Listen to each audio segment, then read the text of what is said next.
Ito na mga pre, the moment of truth. Yan, lalagay natin dito. Tsaka ihawin natin gamit ang sikat ng araw. Ito na yung lechon manok na din. Dito kami ngayon sa may bukid para subukan naming magluto gamit ang sikat ng araw. Mag-iihaw kami or maglalechon kami ng manok. At heto nga si Piel, nagbubungkal siya ng lupa kung saan dun sana namin ilalagay yung manok. Yun nga lang, nahirapan siyang magbungkal dito kasi sa sobrang tigas na ng lupa. Ganito kasi pagkatag-araw or tag-tuyot or El Nino, nagbibitak-bitak ang mga lupa at sobrang tigas niya. Nagkakak na. Ganito guys, oops. Ganito pre. Gagawa tayo na ihawan dito. Ihawan natin yung manok. Kambing sana pero manok muna. Gamit lang ang sikat ng araw tsaka yung lupa. Dito kami ngayon sa farm. Lalagay tayo ng ganito dito.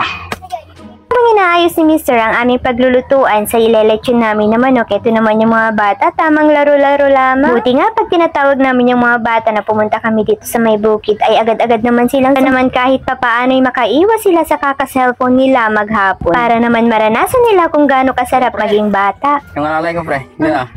Tayo naman, sikat ng araw. Yung bodyguard kong dalawa, nandiyan sila. Oo. Ito na. Bisa mo naman.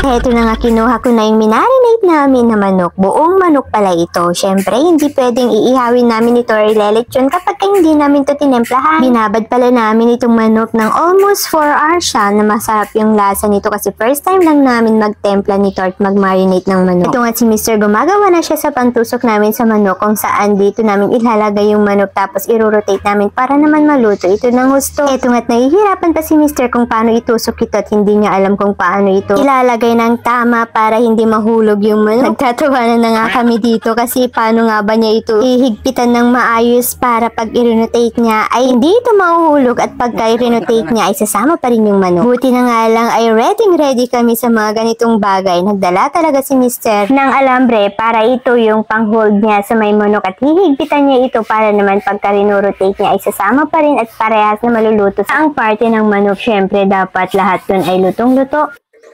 Kung sino man yung may-ari nito, salamat. Ang bait-bait po ninyo.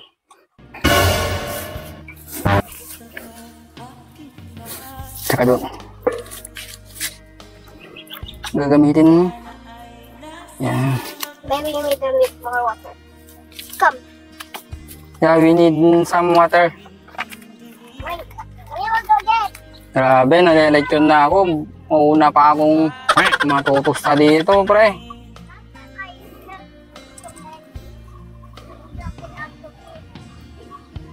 Grabing init talaga.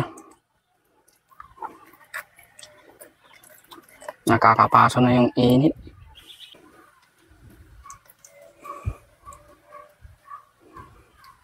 Tignan nyo naman ang aliwalas ng panahon. Wala kang maririnig na mga sasakyan dito, puro soni lang ng mga ibon, mga kambing sa mga baka. Ito na mga pre, the moment of truth. Yan, lalagay natin dito. Tsaka ihawin natin gamit ang sikat ng araw. Oops. Luy. Mali.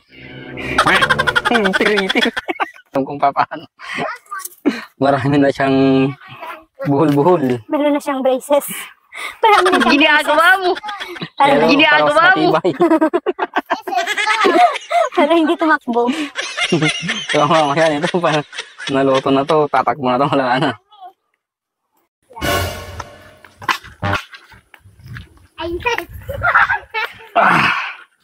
Saan muna tayo malilit? Oh.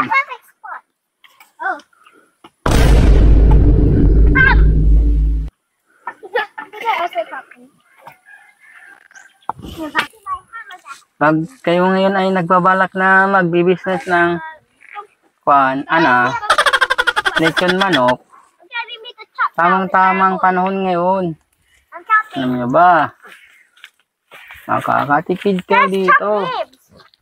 Gamit lang ng sikat ng araw makapag-lechon na tayo ng manok.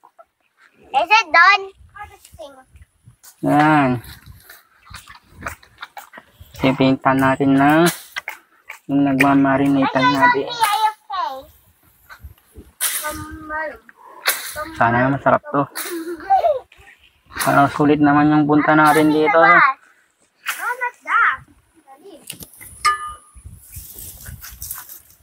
Oh, got some grass. Ganda nagmingi.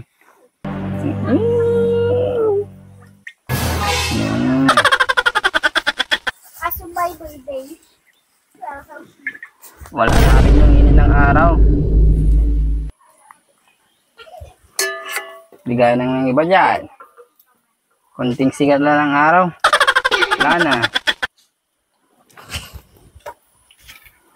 For my next button.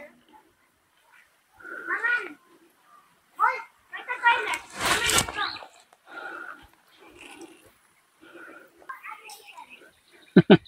Hindi tayo expert na kung magluto dito. Tingnan nyo man, oh. Oy. Yan, dapat din bali-balitad nyo rin, oh. 1, 2, 3, magtatambling. Magkalipas na isang oras. Yan, ganito na yung itsura ng ating manok. Grabe. Mag-ihaw kayo dun sa may pupuntahan nyo. Tamang-tama sa mainit na panahon. Ito na yung lechon manok natin. Grabe.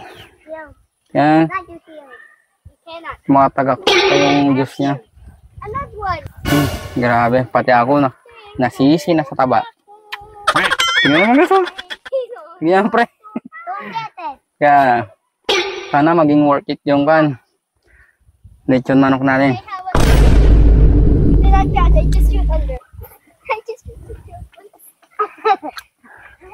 Sarap. Sarap siya pre. I have sushi now.